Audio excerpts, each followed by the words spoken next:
ઓમ નમો ભગવતે વાસુદેવાય. નમસ્કાર ભક્તજનો, MJ સાત્વિક ચેનલમાં આપનું સ્વાગત છે. ગૈયામાં જ પિતૃશ્રાદ્ધ કરવાનું મહત્વ.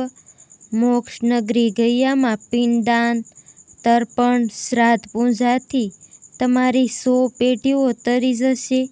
ભગવાન રામે અહીં કર્યું હતું પિતા દશરથ રાજાનું શ્રાદ્ધ. શ્રાદ્ધ પર્વમાં પિતૃઓ માટે પૂજા પાઠ અને પિંડદાન કરવાની પરંપરા છે.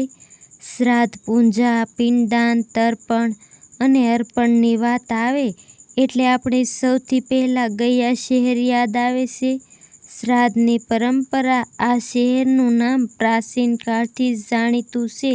આજે શ્રાદ્ધના દિવસોમાં આપણે જાણીએ ગૈયા શહેર ખાતે કરવામાં આવતું પિતૃશ્રાદ્ધનું મહત્વ શું છે. મોક્ષ નગરી ગૈયા વિષ્ણુની નગરી કહે છે. વિષ્ણુ સ્વયં પૂર્વજ દેવતા તરીકે અહીં બિરાજમાન છે. વિષ્ણુ પુરાણ પ્રમાણે અહીં પૂર્વજોનું શ્રાદ્ધ પૂર્ણ ભક્તિ સાથે કરવાથી તેમને મોક્ષ મળે છે. પૌરાણિક નગરી ગૈયા. બિહાર ગૈયાને વિષ્ણુની નગરી માનવામાં આવે છે, જેને વિષ્ણુપદ તરીકે પણ ઓળખવામાં આવે છે. આ મોક્ષ ભૂમિ કહેવાય છે. વિષ્ણુ પુરાણ અનુસાર અહીં પૂર્વજોનું શ્રાદ્ધ પૂર્ણ ભક્તિ સાથે કરવાથી તેમને મોક્ષ મળે છે. એવું માનવામાં આવે છે કે ભગવાન વિષ્ણુ પોતે પિતૃદેવતા તરીકે ગૈયામાં વિરાજમાન છે, તેથી તેને ગૈયાને પિતૃતીર્થ પણ કહેવામાં આવે છે.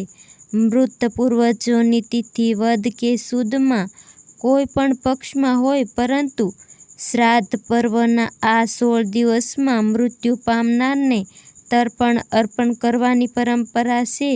પિતૃપક્ષના આ બધા દિવસોમાં મોટી સંખ્યામાં પિંડદાનીઓ તેમના પૂર્વજોને પિંડદાન અર્પણ કરે છે. ગૈયામાં શ્રાદ્ધના દિવસોમાં પિંડદાન કેવી રીતે કરવું. ગૈયામાં પહેલા પંચતીર્થમાં ઉત્તરમાનસ તીર્થની વિધિ છે. ગૈયામાં કુશળ લઈ માથા પર જળ છાંટો, પછી ઉત્તરમાનસમાં જઈ આત્મા શુદ્ધિ માટે સ્નાન કરો. ત્યારબાદ તર્પણ કરીને પિંડદાન કરો. સૂર્યને નમસ્કાર કરવાથી પિતૃઓને સૂર્યલોકની પ્રાપ્તિ થાય છે. ઉત્તરમાનસથી મૌન થઈને દક્ષિણ માનસમાં જુઓ. દક્ષિણ માનસમાં 3 તીર્થ છે. તેમાં સ્નાન કરી અલગ અલગ કર્મકાંડ કરીને ફાલ્ગુન નદી કિનારા પર જે જિહ્વાલોક તીર્થ છે ત્યાં પિંડદાન કરવાથી પિતૃઓને અક્ષય શાંતિ મળે છે. ત્યારબાદ તીર્થોની શ્રાદ્ધની યોગ્ય સિદ્ધિ માટે ગદાધર ભગવાનને પંચામૃતથી સ્નાન કરાવવા અને વસ્ત્રાલંકાર ચઢાવો. તર્પણ ખુલ્લા સ્થાનમાં કરી શકો છો, પરંતુ ગૈયામાં શ્રાદ્ધ કરવા માટે ખુલ્લી જગ્યાએ બેસીને ખંભા પર ધોતિયું રાખીને શ્રાદ્ધ કરવું જોઈએ. બ્રહ્મચર્યનું પાલન. જમીન કે લાકડા પર સૂવું તથા એકવાર ભોજન અનિવાર્ય છે. જે તીર્થમાં માતા પિતા, દાદા દાદી વગેરેનું મૃત્યુ થયું હોય તેમને આ 16 દિવસમાં શ્રાદ્ધ કરવું શ્રેષ્ઠ છે. જેમ ગૈયા ખાતે પૂર્વજોને પુત્ર પ્રાપ્ત શ્રાદ્ધ કરે તો પૂર્વજો મોક્ષ પ્રાપ્ત થાય છે. પૂર્વજોમાં આ સામગ્રીનો ઉપાય થાય છે. ગંગાજળ, કાસું દૂધ, જવ, તુલસી અને મધ મિશ્રિત જળ જલાજલી અર્પણ કરો. પછી ગાયના ઘીનો દીવો પ્રગટાવીને જોગવાઈ છે ધૂપ દીપ આપવા જોઈએ. ગુલાબના ફૂલ અને ચંદન પિતૃઓને ખૂબ પ્રિય માનવામાં આવે છે.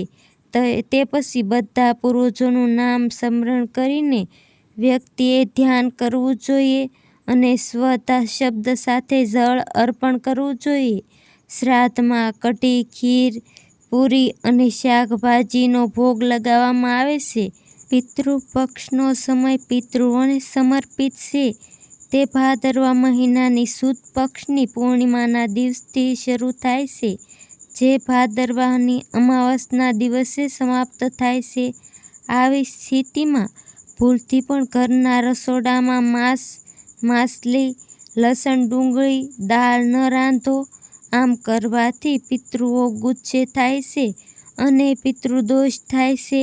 આ સાથે જે લોકો પોતાના પિતૃઓને તર્પણ અર્પણ કરે છે તેઓએ આ સમયગાળા દરમિયાન પોતાના શરીર પર સાબુ અને તેલનો ઉપયોગ ન કરવો જોઈએ.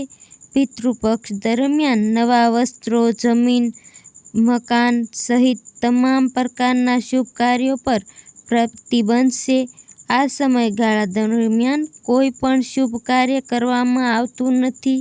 ભગવાન રામે ગૈયામાં પિંડદાન કર્યું હતું.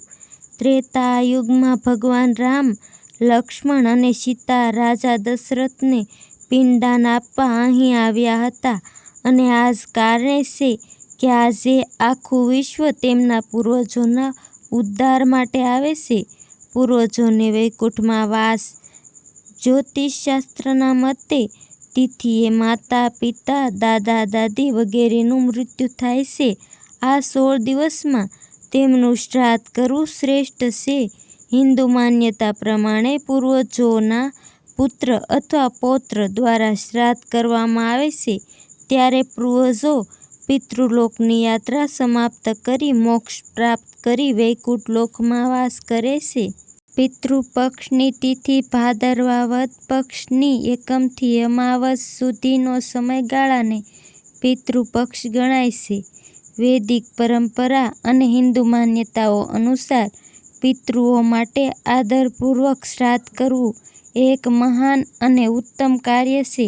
માન્યતા અનુસાર પુત્રનું પુત્રત્વ ત્યારે જ સાર્થક માનવામાં આવે છે જ્યારે તે તેના જીવનકાળ દરમિયાન તેના જીવતા માતા-પિતાની સેવા કરે અને તેમના મૃત્યુ પછી તેઓ તેમને પુણ્યતિથિ અને મહાલય પર તેમના માટે યોગ્ય શ્રાદ્ધ કરે છે.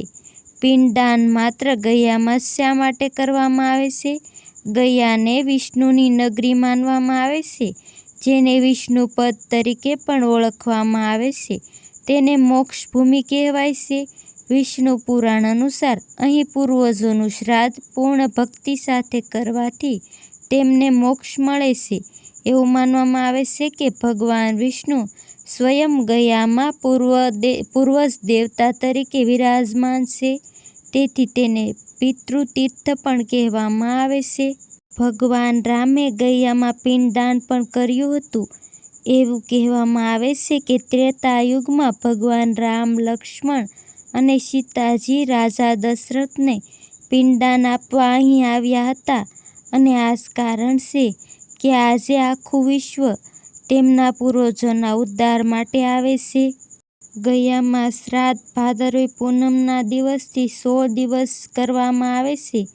જે લોકો પ્રથમ દિવસે ગયા શ્રાદ્ધ કરે છે તેઓ વિષ્ણુપદ, ફાલ્ગુન નદી અને અક્ષયવટમાં શ્રાદ્ધ પિંડદાન કરી આ વિધિને સમાપ્ત કરે છે. એ એક દ્રષ્ટિએ શ્રાદ્ધ કહેવાય છે. તે જ સમયે 7 દિવસના કાર્યો ફક્ત સકામ શ્રાદ્ધ કરનારાઓ માટે છે. આ 7 દિવસ ઉપરાંત વૈતરણી, ભસ્મકુંડ, ગાયનું દાન વગેરે કરાય છે. ગયામાં સ્નાન, તર્પણ, પિંડદાન વગેરે પણ કરવામાં આવે છે. આ સિવાય 16 દિવસ સુધી શ્રાદ્ધ પણ કરવામાં આવે છે. વિડીયો જોવા બદલ ખૂબ ખૂબ આભાર. ધન્યવાદ. આપ સૌ હરિભક્તને મારા જય દ્વારકાધીશ.